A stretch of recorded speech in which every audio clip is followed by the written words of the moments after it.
Entonces vamos a tratar de aprovechar el tiempo y a correr un poquito para poder tener un espacio al final con ustedes y dialogar sobre algo relacionado con lo que es la obra práctica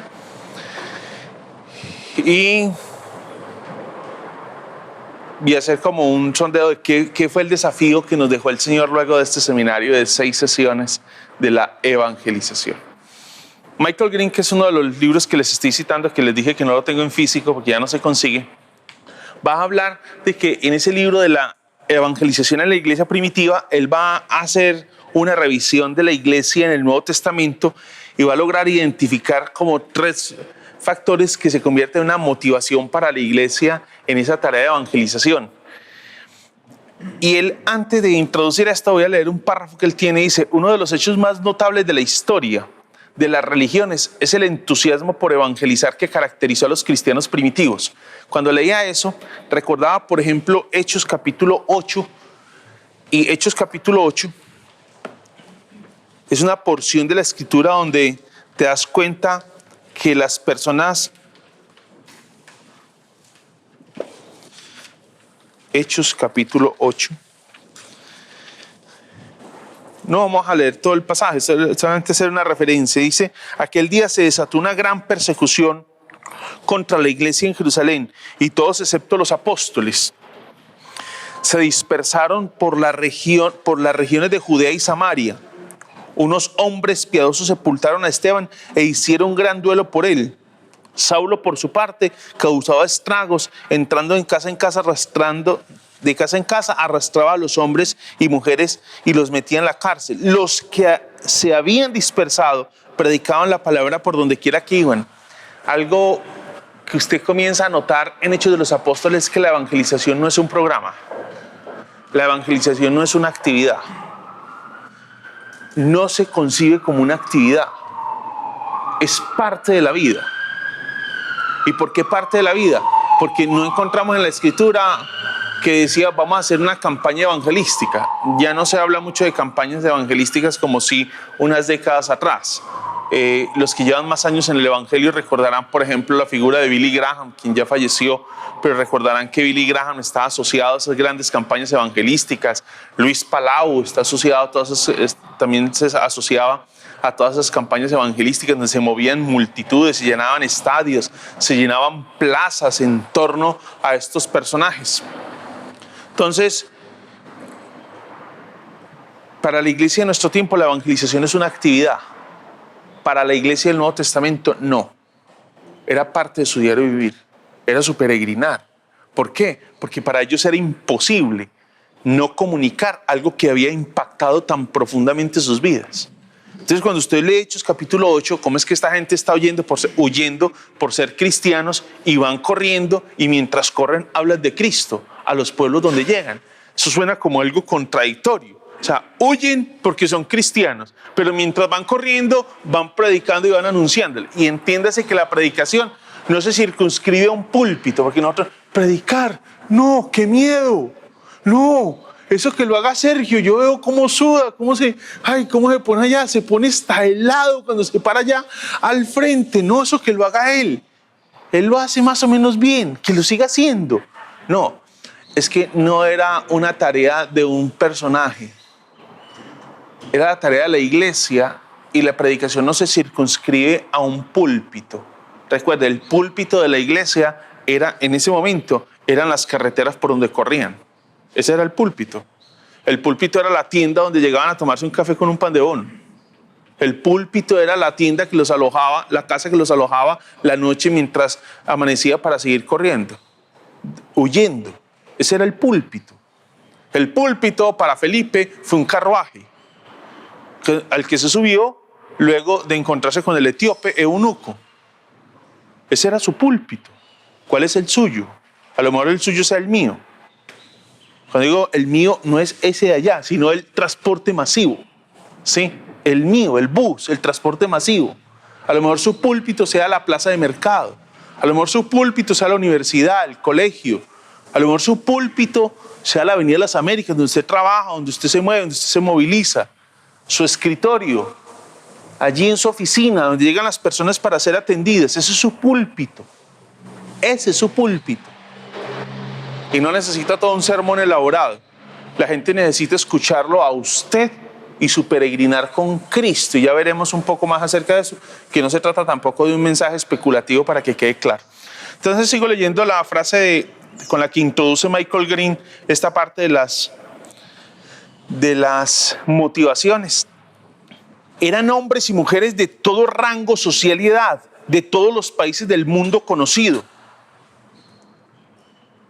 de todos los conocidos, tan convencidos de que habían encontrado la esencia del universo, tan seguros del único Dios verdadero que habían llegado a conocer, que nada debía impedirles transmitir a otros esas buenas nuevas. Las transmitían predicando y en conversaciones personales o en discursos formales o por medio de testimonios informales, argumentando en la sinagoga y hablando por las calles. Nada los detenía, ni la burla, ni los castigos, ni la deportación, ni la confiscación de sus posesiones, hogares o familias. Se los podía denunciar a las autoridades como ateístas peligrosos y se les podía exigir que adoraban y sacrificaban a los dioses imperiales.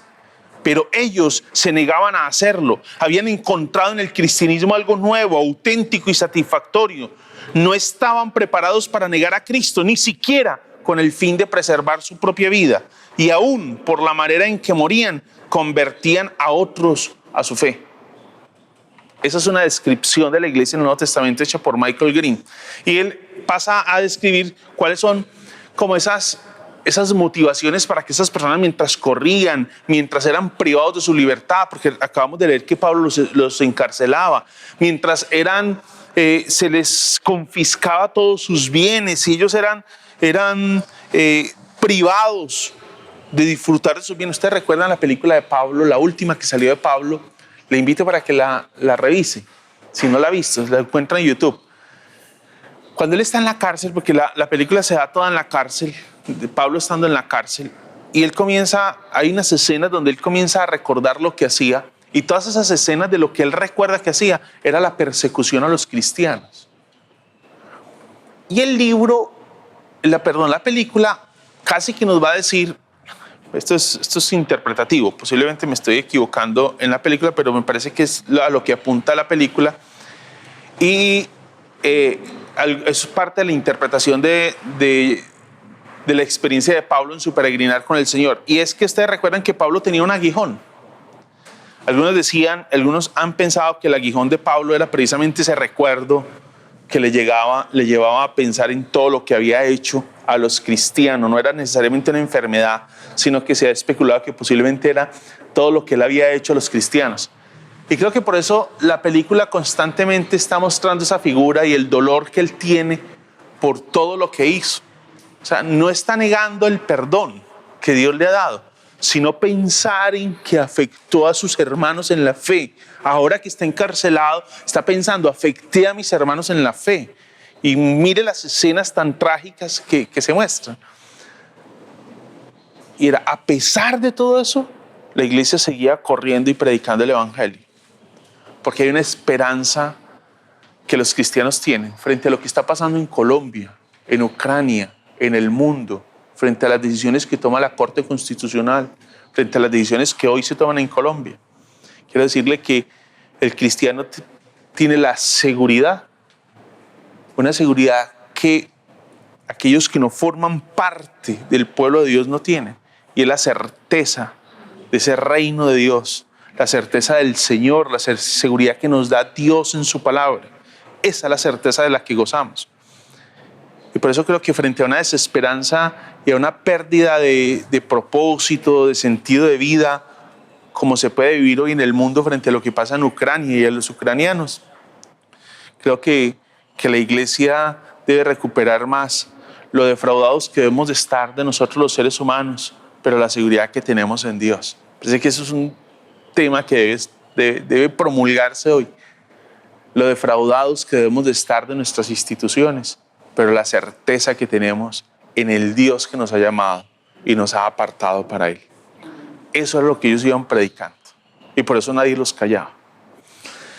Entonces, lo que encontramos, voy a resumirlo. Ustedes en el documento que les van a entregar, recuerde, insisto, si lo quiere impreso, hace un aporte de 3.000 pesos. Si lo quiere digital, solamente regálele a la secretaria su correo y asegúrese que tenemos su celular y le envían sin ningún costo el material. ¿Sí? Ya está ahí, ya ella lo tiene. Ella lo tiene. Entonces, solamente, si lo quiere impreso, si hace un aporte de 3.000 pesos y se le entrega encarpetadito, bien bonito el material para que lo pueda tener. Son más o menos como unas 23 páginas, les acabo de decir. Entonces esto usted lo va a encontrar más amplio, yo solamente lo voy a enumerar. Y es, las motivaciones son el sentido de gratitud, ¿sí? El sentido de la responsabilidad y el sentido de la preocupación. Y cuando pensamos en esto del sentido de la gratitud, es que los creyentes del Nuevo Testamento no extendían el evangelio porque es que hicieron un seminario de evangelismo, imagínate. Hicieron un seminario de evangelismo y por eso salieron a predicar. No es porque hicieron un seminario de evangelismo. Es que la iglesia no enseña porque el pastor nos está insistiendo que debemos ir a predicar el evangelio. Es por ese sentido de gratitud, porque no es posible quedarse con semejante mensaje y dejarlo aquí para nosotros y olvidarnos del resto del mundo. Si amamos, si ese mensaje del evangelio nos ha permeado, donde somos llamados a amar el mundo, ¿cómo es posible que nosotros dejemos en medio del caos que vive Colombia, con todo esto, lo defraudados que estamos frente a la situación de hostilidad que estamos viendo en Colombia, cuando pensábamos que el asunto como que medio iba mejorando y ahorita comienza esto a reventarse de nuevo? Posiblemente, como dicen los analistas políticos, yo no lo soy, que es fruto de que estamos en medio de campañas políticas y todo eso. Habrán personas que tienen mayor conocimiento, a lo mejor usted lo tiene más amplio que yo. Yo no pretendo ser un analista político, solamente enunciar esto es deprimente. Es deprimente. Escuché esta semana en la radio que un hombre le rogaba a un hombre del ELN que no le quemara el carro. Se le arrodilló. Y el tipo, con toda la soberbia, fue y le reventó su carro en todas las narices. Eso es deprimente. Es desolador. Desolador. Y a eso le suma todo lo que ha vivido Colombia de acá para atrás. ¿Sí? Ese historial que tenemos. Es deprimente. ¿Cómo nos quedamos nosotros con un mensaje de esperanza para una sociedad que ha perdido la esperanza? ¿Cómo es posible? ¿Cómo es posible que nosotros nos quedemos con ese mensaje de esperanza? Nos quedemos con ese mensaje de esperanza cuando hay tantas personas que le están perdiendo su sentido de vida. ¿Para qué luchar? Están sumiéndose en la miseria, no solamente económica, sino en la miseria emocional, espiritual, moral. Perdieron el sentido.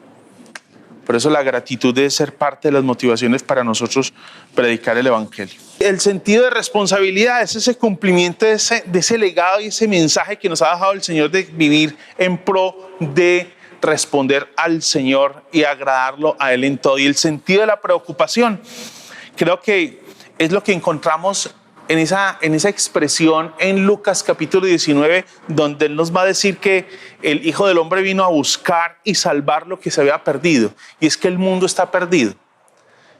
El mundo está perdido, sumido. Cuando vemos lo que ocurre en Ucrania, y no estoy aquí haciendo un juicio político, ni estoy juzgando al uno o al otro, porque posiblemente no conozco y no pretendo ser un juez para dictaminar acá quién sí, quién no. Lo cierto es que nada justifica la guerra y nada justifica que una persona y que un pueblo sea violentado de esa manera. Que detrás del escritorio se estén lanzando una serie de juicios y colocando un pueblo en medio, hombres, mujeres, niños, viviendo en esa situación. Eso no tiene razón de ser. No es posible que contemplemos eso como una posibilidad para la solución de nuestros problemas. Entonces, ese sentido de preocupación de un mundo sumido en la miseria, en la más pobre, en la más profunda pobreza espiritual, demanda de nosotros la comunicación del evangelio, y por eso es una preocupación lo que hoy nos mueve a testificar. ¿Cuáles son las barreras de la evangelización? Este libro les decía que va a trabajar muy bien todas las barreras de la evangelización, inclusive es más amplio de lo que yo les puedo haber escrito acá. Acá tenemos un resumen en mis palabras. El resumen está puesto en mis palabras. No es una selección de textos recortado y mutilado, sino que tomé de acá y hice otros aportes allí. Y creo que ese libro va a ilustrar de manera muy precisa, inclusive más amplio, no solamente en cada punto, sino que él plantea más barreras. Yo solamente tomo algunas acá de las barreras en la evangelización. Y dice, creemos que no seremos suficientemente claros para la comunicación del evangelio. Y es que estamos pensando que es que nosotros no tenemos la capacidad que nosotros no hablamos como Sergio. No. Y si yo le digo que Sergio es un gago, Sergio es un tartamudo, se le pega la lengua, entonces dice, no, pero Sergio es un ducho. No, ponga a Sergio en determinados escenarios y usted verá cómo le tiemblan las piernas, cómo se le pega la lengua, cómo... Es que uno estar en el territorio conocido es muy fácil, pero cuando uno está en territorio desconocido, usted ponga ya a Sergio y usted verá cómo, uy, mira, hay que darle agüita porque lo veo como pegado, como colorado, ¿qué le habrá pasado? ¿Sí? Entonces, algo que me impactó revisando esto es que el apóstol Pablo le solicita a las iglesias que oren precisamente para él superar esta barrera. Y uno pensaría, pues que él es el gran evangelista. Sí, el gran evangelista está suplicando a la iglesia, está rogando a la iglesia que le intercedan por él para que ellos puedan presentar con denuedo, con claridad, el mensaje del evangelio. Y eso da cuenta que esto no se trata de una habilidad que poseemos, sino es algo que precisamente en ese reconocimiento de lo débiles que somos nos lleva a una dependencia del Señor, y esa dependencia de Dios es la que nos da ese denuedo para poder predicar frente a otros. Les decía en una oportunidad que la tía de mi esposa es la fundadora de la iglesia donde nosotros venimos en Caldas, Antioquia. Ya es una señora mayor, ya no tiene pues al día de hoy no tiene la misma habilidad que tenía hace algunas décadas atrás, en los principios de la década de los 80, cuando conoció al Señor. Pero esa señora ha logrado compartir el evangelio a unos escenarios que yo diría, creo que yo nunca aspiraría a disfrutar de esos escenarios para poder predicar el evangelio y para poder comunicar el evangelio. Ha sido invitada a unos espacios y a unas casas de unas personalidades para que les comparta el evangelio, y con su sencillez y con su limitación, pero tiene una capacidad para compartir el evangelio impresionante. Entonces no es una cuestión de una habilidad natural, sino es algo que el Señor nos va dando y nos va permitiendo ir desarrollando. La ausencia de la noción de la verdad definitiva. Creo que vivimos en una época donde la verdad es relativa, cada uno de nosotros tiene una verdad y eso es una barrera para compartir el evangelio. Cuando tú dices la verdad de la palabra, cuando estableces que este libro es la verdad, eso genera una tensión, porque eso significa que hay algo que nos rige a los dos y es común, y eso no es algo que comparte la sociedad hoy. Es que mi verdad puede que no sea tu verdad. Es más, puede ser que para ti sea totalmente falsa mi verdad, pero es posible convivir de esa manera. Pero cuando decimos que hay una sola verdad y una verdad absoluta, y es la palabra, entonces eso elimina toda la verdad relativa y nos volvemos y nos convertimos a una postura de una verdad absoluta. Y eso es complejo para la sociedad contemporánea. Eso nos lleva a una pérdida de autoridad. Es decir, la escritura. Lo lamentable es que hasta para la iglesia la escritura ha perdido su autoridad.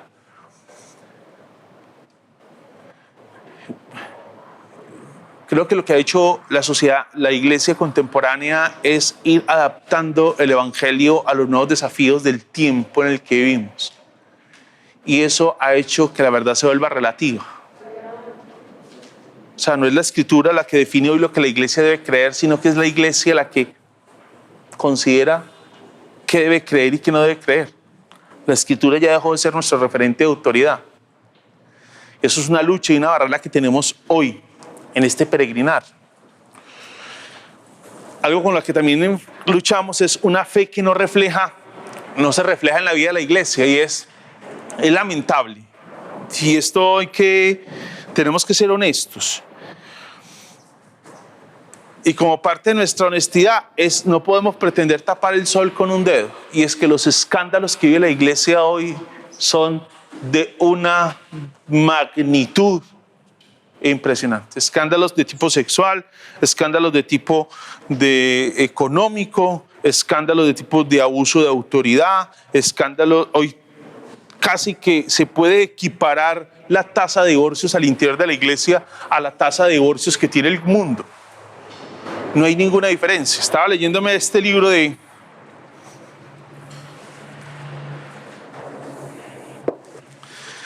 este hombre. Es un hombre conservador, una teología conservadora muy reconocida, dice A favor de la vida, Andy Alcorn.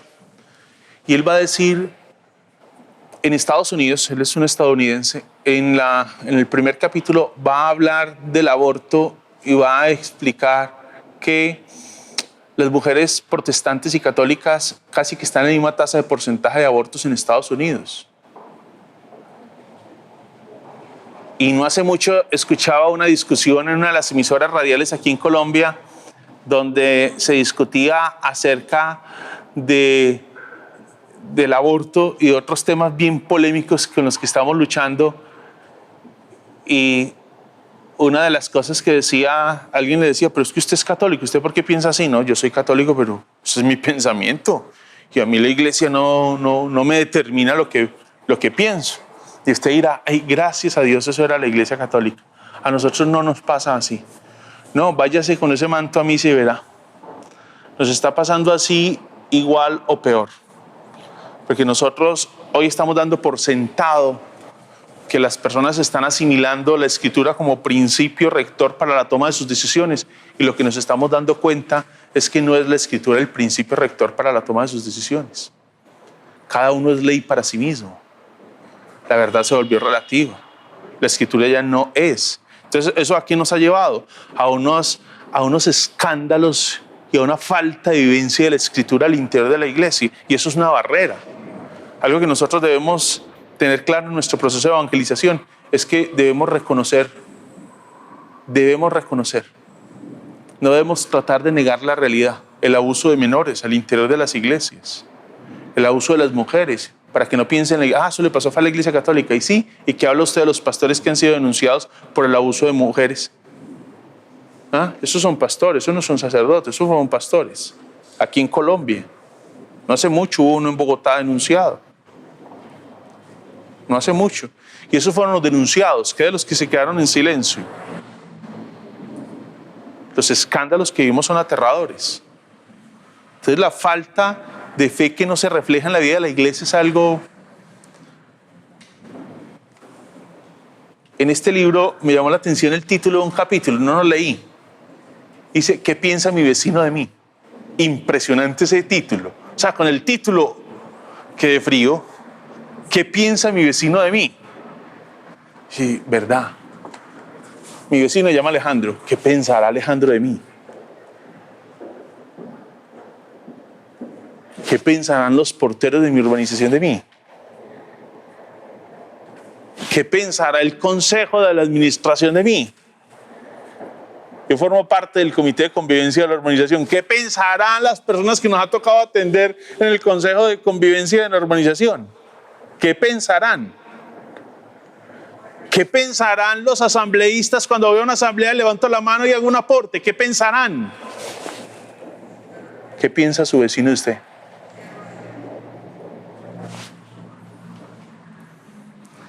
La condenación por parte de los creyentes a los no creyentes es una cosa que nos ha afectado, y es que nos hemos parado como jueces.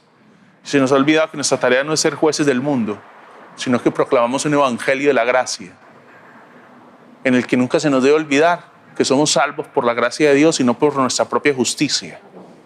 Y como somos salvos por la gracia de Dios, no tenemos la capacidad, ni la fuerza, ni la tarea, ni la responsabilidad de levantar nuestro dedo para juzgar. Sí para denunciar, pero no para juzgar.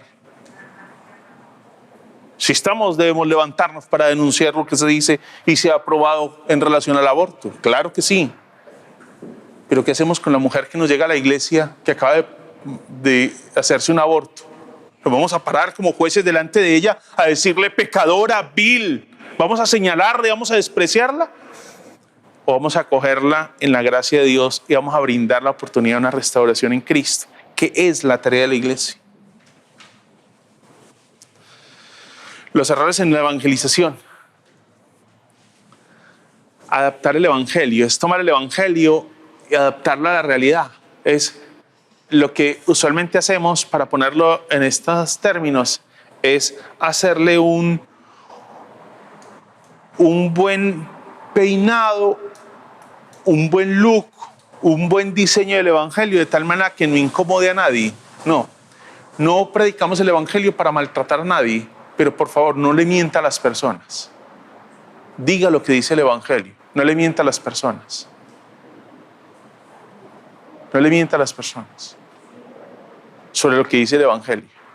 Sea claro.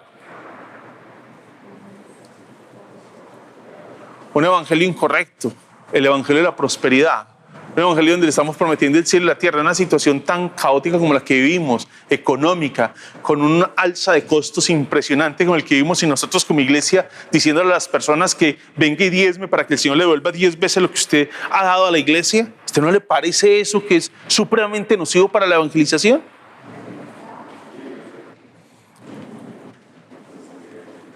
Posiblemente voy a hablar de mi gremio. Y usted dirá, pero es que usted vive de los diezmos y ofrendas. Sí, claro. Mi salario sale de los diezmos y ofrendas. Efectivamente. Mi salario sale de los diezmos y ofrendas que ustedes entregan a la iglesia, que son administrados, los diezmos y ofrendas, por el cuerpo de la iglesia llamado consistorio, que ha establecido un salario para el pastor. Lo que sí resulta complejo es el alto nivel económico o el abuso que hay en algunas congregaciones de parte de nosotros los pastores hacia las congregaciones, nosotros viviendo con un nivel económico exagerado y exorbitante. Pensar en que tenemos pastores de donde se costea los diezmos y ofrendas toda una serie de hombres que están para servirme de guardaespaldas. ¿A usted no le parece eso un abuso de parte de nosotros, los pastores? Eso no significa que usted debe dejar de diezmar ofrendas. Usted dice, ahí está salvándose el salario. No me lo estoy salvando.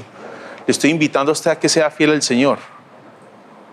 A eso es lo que le estoy invitando, a que sea fiel al Señor. Y si usted quiere saber cómo se administran los diezmos y ofrendas, le invito para que se involucre en la iglesia y algún día permita ser elegido como anciano en la iglesia, y usted pueda tener la capacidad entonces de tomar decisiones sobre la administración de los diezmos y ofrendas, para que usted conozca cómo se administra. Pero es lamentable la manera en cómo hoy se habla del evangelio de la prosperidad. Los principios a propósito no solamente del evangelio de la prosperidad, ustedes lo van a encontrar en una nota que les pongo ahí. También es lamentable no solo el evangelio de la prosperidad de nuestro tiempo, sino el evangelio que es un evangelio incorrecto, el evangelio del amor que hoy se pregona. ¿Y cuál es el evangelio del amor? El evangelio del amor es el evangelio donde todo cabe, donde todo es posible, donde todo es permitido, donde nada se cuestiona. Ese es el evangelio del amor. Entonces, no, tranquilo, bobito, vení con tu situación aquí, tranquilo. El Señor se hace el de la vista gorda con esa situación, olvídate de eso. Y hemos eliminado el concepto de arrepentimiento, de pecado, de santidad dentro de nuestro mensaje. Pero tenga presente que aun cuando el concepto de evangelio involucra santidad, arrepentimiento, pecado, no estamos llamados a ser jueces, porque entendemos que la salvación es un acto de la gracia de Dios y la santidad es un resultado del impacto de la gracia sobre nosotros. No es vivir santos para alcanzar la salvación, es ser santos en razón de que Dios en su gracia nos ha alcanzado. Son dos formas diferentes de ver el evangelio. La santidad es algo que se logra en razón de que la gracia me ha alcanzado, de que Dios me ha hecho su pueblo, de que soy parte del pueblo de Dios y el Espíritu de Dios está obrando en mí en un proceso de santificación. Por eso alcanzo la santidad.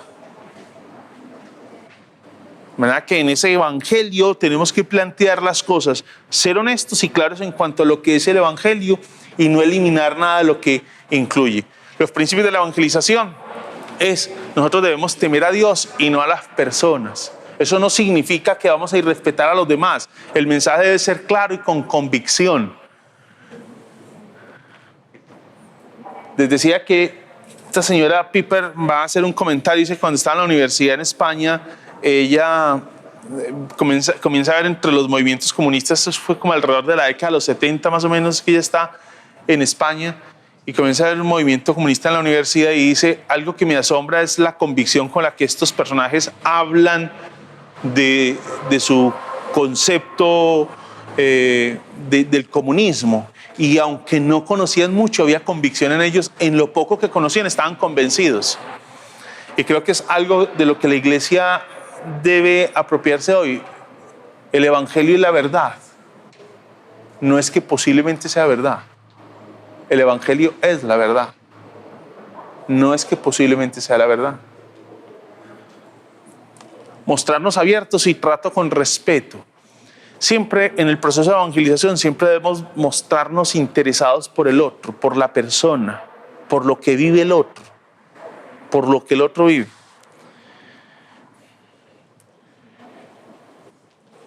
Cuando yo llegué al municipio de Caldas, Antioquia, yo soy de Medellín, mi esposa es de Caldas, Antioquia.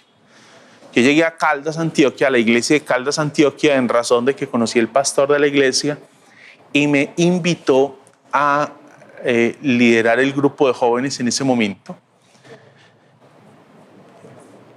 Y llegué y él me invitó. Era un desplazamiento bastante amplio el que había que hacer.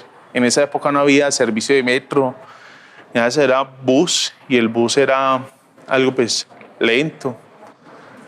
En ese momento no existía esa carretera alterna que existe para llegar a Caldas. Existía solamente una vía una carretera. Y entonces viajaba a Caldas.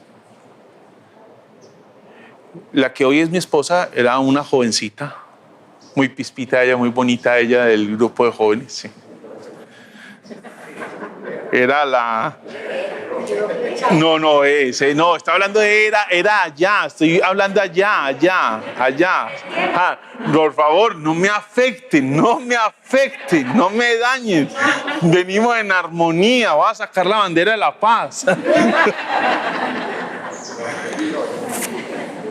Allá, estaba hablándole del año 94, 95. Y algo que me impactó sobremanera cuando llegué a conocer el grupo, pues nunca había vivido esa experiencia, había trabajado con jóvenes, pero nunca había vivido la experiencia que en ese momento viví. Un día fui a buscar a Sol María a la casa y me dijeron, no, ya se fue, ella trabajaba en horas de la tarde, entonces yo fui en horas de la mañana. Ese día seguramente no tenía clase en la universidad yo, entonces estaba en la mañana en Caldas. Y fui a buscarla para que fuéramos a ver. No, ella ya se fue. ¿Cómo que se fue? Sí. Y en Caldas hay un barrio llamado Bellavista. Y es un carril algo, hoy me imagino que estará en mejores condiciones, pero en esa época era un barricito regular, muy deficiente, con un poco de jóvenes, todos ellos consumidores de droga. Cuando voy llegando a Bellavista, adivinen con qué me encontré. Con la belleza de la doña. En esa oportunidad no era la doña, era la mujer de la pispita ya. Sentada con ese grupo de muchachos en el borde de la acera, todos esos malandros ahí, y ella compartiéndole de Cristo. Y algo que fue impresionante es que logramos, bueno, el Señor, yo no, porque yo digo logramos, me estoy ganando indulgencias con Padre Nuestros años. Todos esos muchachos llegaron a la iglesia. Pero ¿cómo se logra eso? Bueno, uno, la bondad de Dios. Y dos, es lograr construir esos puentes que nos acortan para poder llegar al otro. Y ese concepto que nosotros tenemos de esa separación con el mundo, de nosotros los elegidos, nosotros los santos y yo los impuros, no es el concepto cristiano. Es que el cristiano tiene que estar donde está la necesidad. No se concibe el cristiano lanzándole un grito de un lado de la acera al otro. Se concibe el cristianismo sentado en el borde de la acera, con todos esos jóvenes consumiendo droga, testificándoles de Cristo. Ese es el evangelio. Y así es que se comunica el evangelio. No hay otra manera. No es gritándole a la gente, es metiéndose donde está la gente. Así es que se pregona el evangelio. Abiertos y con respeto. Nunca descalificamos, valoramos, no validamos quizá, pero sí valoramos la realidad del otro, la situación del otro. Pasa si una mujer que abortó, y espero que todos los cristianos estén en contra del aborto. No faltará quien diga que no, porque ya les acabo de decir de que este señor Alford en su libro dice que el porcentaje de abortos entre las mujeres católicas y protestantes es igual a aquellas que no lo son. Entonces, en Estados Unidos, entonces da cuenta de que estamos como mal. Pero ¿qué vamos a hacer si una mujer que acaba de abortar llega a nuestra iglesia? ¿Qué vamos a hacer? ¿La vamos a descalificar? Acaba de practicarse el aborto. ¿Usted sabe cuántas mujeres vienen a nuestra iglesia que se han practicado un aborto en su vida? ¿Y por qué no se han atrevido a decirlo? ¿Y lloran todas las noches por eso? Porque la iglesia se ha empecinado en juzgarlas y no en ser una comunidad que logra sanar el dolor de las personas. Eso me recuerda a la mujer samaritana, cómo Jesús no la desprecia, es ella la que desprecia a Jesús. Pero Jesús la lleva con su paciencia, la va llevando, hasta que ella sale corriendo a decirle a todos: oiga, me parece que yo he encontrado al Mesías. Y trae a todo su pueblo para que lo escuche. Tomar en serio a las personas hay que valorarlas, nos están allí para que nosotros podamos compartirles el evangelio, ser auténticos. Sea usted en la proclamación del evangelio. Cuidado con las respuestas programadas. Nosotros los cristianos somos precisos para tener respuestas como viviendo en automático, como un cajero automático. Usted oprime una tecla y ¡tin! Una respuesta. ¡Tin! Una respuesta. ¡Tin! Una respuesta. ¡Tin! Una respuesta. Y la respuesta para todos siempre es la misma, frente a la tecla del comando que usted le dio al cajero. En la fe y en nuestra relación con las personas no puede ser de esa manera. No puede ser de esa manera. No es la misma forma en cómo debemos compartirle a ese grupo de muchachos en el barrio Bellavista en el año 94-95, estar sentados con ellos allí, un grupo de muchachos consumidores de droga. No es lo mismo estar sentado en un lugar como la Secretaría de Salud, donde teníamos la oportunidad en el municipio de Caldas de poder testificar, sentados en la comisaría de familia con la trabajadora social. No es lo mismo. No es la misma forma. No es la misma forma. Pero el mensaje siempre será el mismo. Siempre será el mismo. Pero la forma sí va a cambiar. Pero algo que no debemos perder es ser nosotros. Nunca debo... ¿Cómo lo haría Sergio aquí? No. ¿Cómo el Señor le orienta a que usted lo haga? ¿Cómo? ¿Cómo lo debe hacer? El evangelio hay que compartirlo como humanos.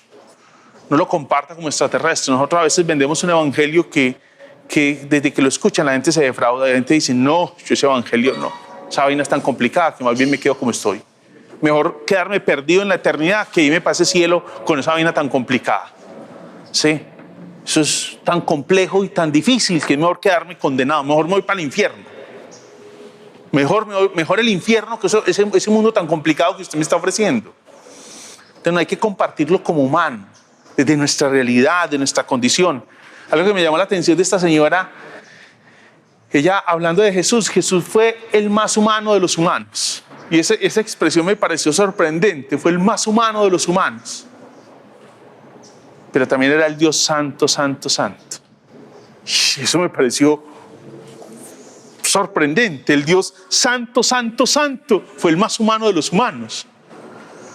Es impresionante. O sea que yo necesito ser humano y la gente necesita verme como un ser humano. No necesita verme como un extraterrestre, como alguien diferente, como alguien que levita. Es más, a veces hasta para compartir el evangelio cambiamos la voz. Mis hermanos, aquí les traigo el evangelio para que ustedes lo entiendan y porque cambia el tono de la voz, porque cambia su forma, porque cambia su expresión, porque cambia su gestualidad, porque cambia sus movimientos. ¿Por qué los cambia? ¿Por qué los cambia? ¿Por qué cambia aún su manera de mirar? No, sea usted, muéstrese humano. Que la gente necesita ver un ser humano débil, un ser humano pecador que ha sido redimido por la gracia. La gente no necesita ver ángeles, porque se van a defraudar. Se van a dar cuenta que el evangelio no es para seres humanos, sino para otro tipo de seres. Conozcamos a la gente y sabremos por dónde empezar. ¿Recuerdan la tarea que hay?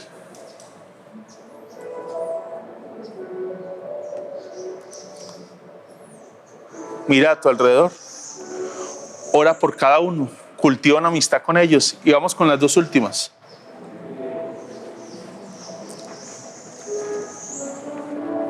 Invítalos a compartir un tiempo.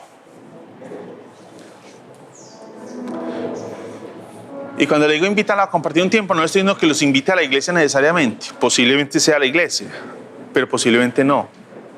¿Qué tal un café? Pero usted siempre con el café. Invítelo pues a un jugo. No, pero jugo, invítalo a almorzar. ¿Qué tal una juguita de fútbol? ¿Y qué tal una caminadita por tal parte? ¿Y por qué no ir vámonos a mercar de ojo? Mi esposa le encanta mercar de ojo.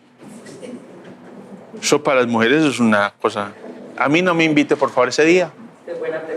Yo soy enemigo de ese tipo de mercado. Sí. Pero váyase a mercar de ojo. Ay, cómo te queda linda esta blusa, y eso te combina también con el Evangelio de Juan, capítulo 3, versículo 16. Sí. Invítelo. Invítelo. Y no abandone lo sembrado. Una mala costumbre que tenemos es que tiramos la semilla, apenas vemos que comienza a crecer, salimos corriendo. No, usted es responsable por esa semilla. Sígalo cultivando. Usted, el Señor, pero es que no viene aquí a la iglesia. Y es que ¿quién le dijo que nosotros ganamos personas para la iglesia? Nosotros no ganamos personas para la iglesia presbiteriana Cumberland. Estamos en la búsqueda de persuadir personas con el evangelio para el reino de los cielos. Para el reino de los cielos. Y si va a otra iglesia que le queda más cerquita, amén. Y si viene a otra ciudad, amén. Llámelo, síguele insistiendo, acompáñenlo. Porque nosotros no construimos un imperio, sino que estamos en la edificación del reino de los cielos. Y esas dos cosas son diferentes. Nosotros no construimos el imperio presbiteriano Cumberland, sino que estamos en la edificación del reino de los cielos. Son dos cosas diferentes. Mis hermanos, como siempre, no me alcanzó el tiempo. Sí. No me alcanzó el tiempo. Sí. Pero voy a abusar del culto hoy. Así me llamen la atención mañana. ¿A qué nos está llamando el Señor luego de peregrinar durante estas 6 semanas? Usted recibió la evaluación. Si no la ha recibido, por favor, lo viene y la recoge. La evaluación del seminario. No es una evaluación para ustedes, sino una evaluación del seminario. ¿A qué nos ha llamado el Señor? Y de manera concreta, ¿a qué te está llamando el Señor? ¿Quién nos quisiera compartir?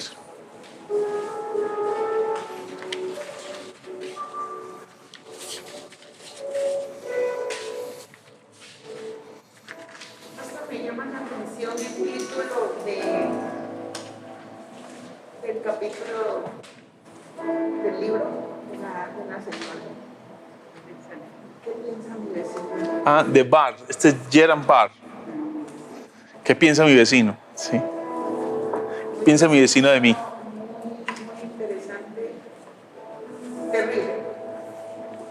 Porque nosotros en la casa actúo yo. Nadie me ve, nadie me escucha, soy yo. Y la verdad es impactante, me conmueve. Sí, porque pues uno a veces es como mal lineadito y todo. Entonces, lo que me persigue es Un gritico va, un gritico viene. Sol María, ¿usted por qué se comporta así? Un gritico va, un gritico viene.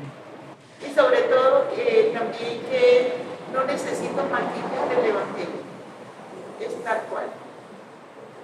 Como usted mismo dice en algunas de sus apartes, no se enoje conmigo, enójese con el Señor. Esa es la palabra de Dios. Y suelo muchas veces como acomodarlo, ¿no? Para que pueda impactar, y eso no debe ser. Gracias, Marta. Sí. ¿Qué piensa mi vecino de mí? Es el capítulo del libro El corazón de la evangelización de Gerhard Bartz. El libro se consigue, en la CLC lo consigue. Yo le prometo que lo devuelvo. No. Quiero conservarla como hermana, amiga en la fe. Que sigamos siendo esos entrañables amigos que hemos sido desde que hace 13 años que llegué aquí a la iglesia. Que no se pierda esa hermosura de la relación.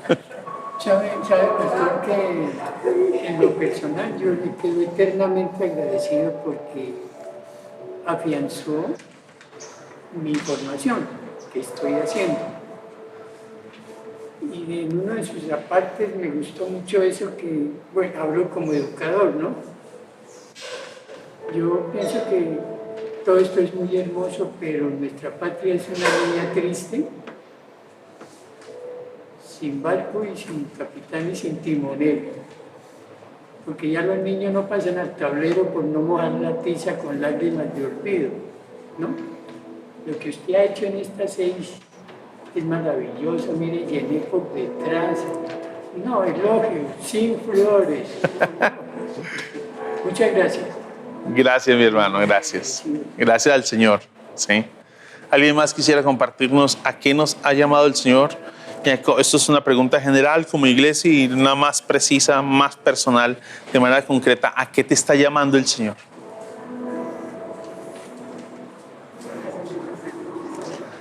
¿Nadie me pueden dilatar más? Sí, la escuchamos. A proclamar su evangelio. Regálenos su nombre. Marta Caicedo. Marta. Ay, ya tenemos otra Marta, vea. ¿Ah? A proclamar. Su evangelio. A proclamar su evangelio. Marta, muy bienvenida. Sí. Y usted que está aquí con nosotros. A proclamar su evangelio. Así es. Mis hermanos, lo que pretendíamos con esto es movilizar la iglesia a la comprensión de que el evangelismo es un modo de vida de la iglesia y no es una actividad, es un modo de vida. De tal forma que la iglesia pueda entender que vivimos en modo misión. No hacemos actividades exclusivamente para cumplir la misión. Vivimos en modo misión. Eso no excluye el que se hagan actividades, pero no podemos nosotros pensar de que vivimos y el cumplimiento de la misión solamente se hace en una actividad.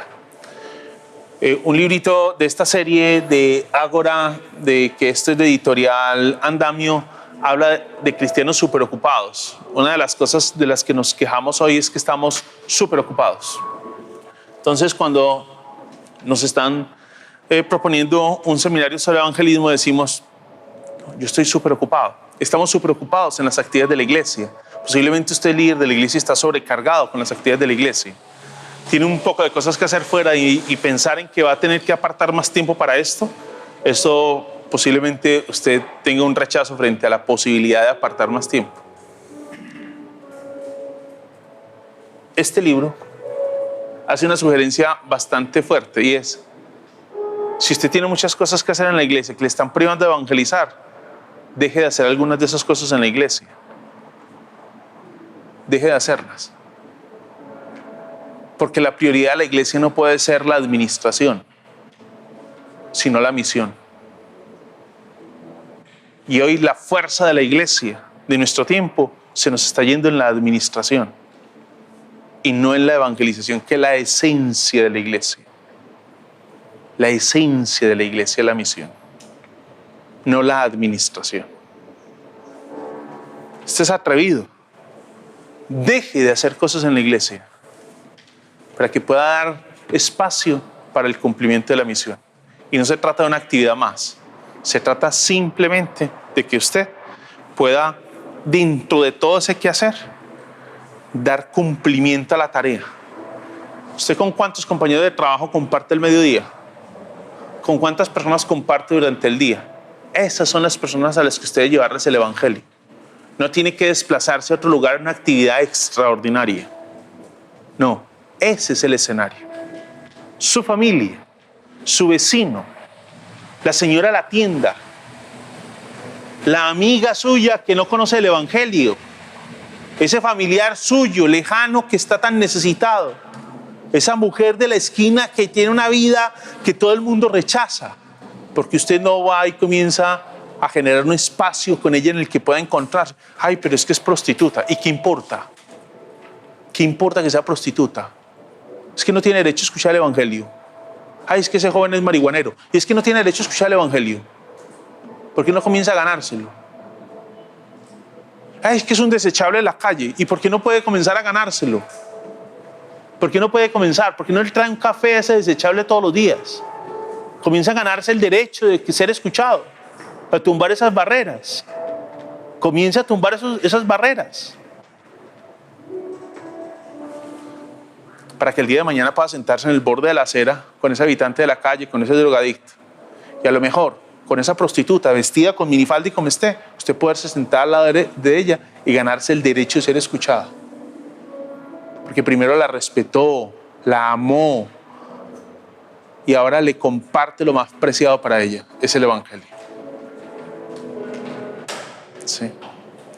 Señor, gracias por esta oportunidad que nos ha regalado, por este espacio que tú nos has brindado durante estas 6 semanas. Que esto, Señor, sea un desafío para todos nosotros y un llamado para la iglesia a asumir la responsabilidad, Señor, de ir y hacer discípulos.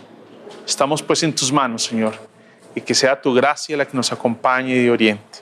Oramos por el culto para que sea un tiempo de adoración para ti, que solo tú seas exaltado. En el nombre de Jesús. Amén, Señor. Amén.